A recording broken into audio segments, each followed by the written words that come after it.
And in the information age, governments are going to have less power. We're going to see more power from the bottom up. We talk about that a lot here at the Atlantic Council. It's one of the mega trends that we talk about in the conferences Barry talked about, is that we tweet at for AC Disrupt.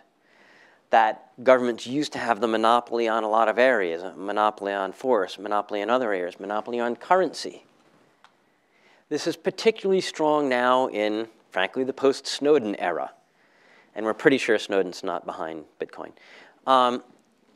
Where you're starting to see people, and especially geeks, Silicon Valley, other places, the younger generations say, man, the stuff that the government's doing, enough already. We can have our own things that are separate. We have our own rules that apply.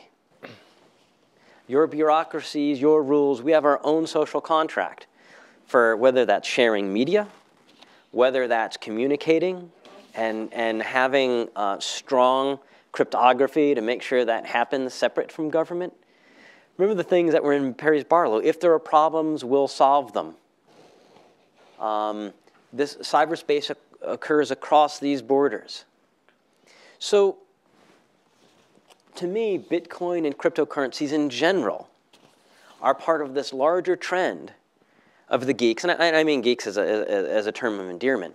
But this technological change, this diffusion of power away from governments to say, there are problems, we can solve them on our own without governments being there to have to solve them themselves.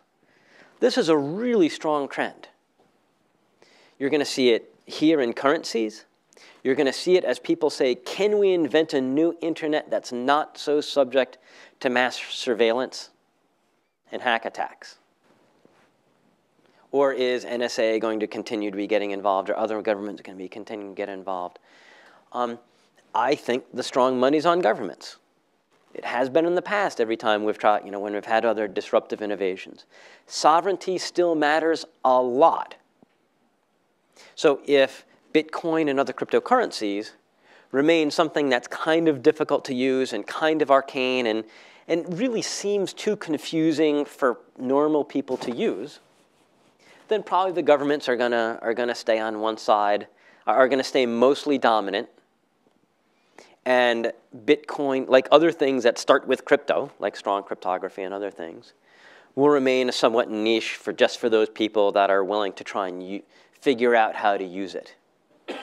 If it does turn out to be stronger, if privacy turns out to be stronger, if we say we want a more secure and private internet,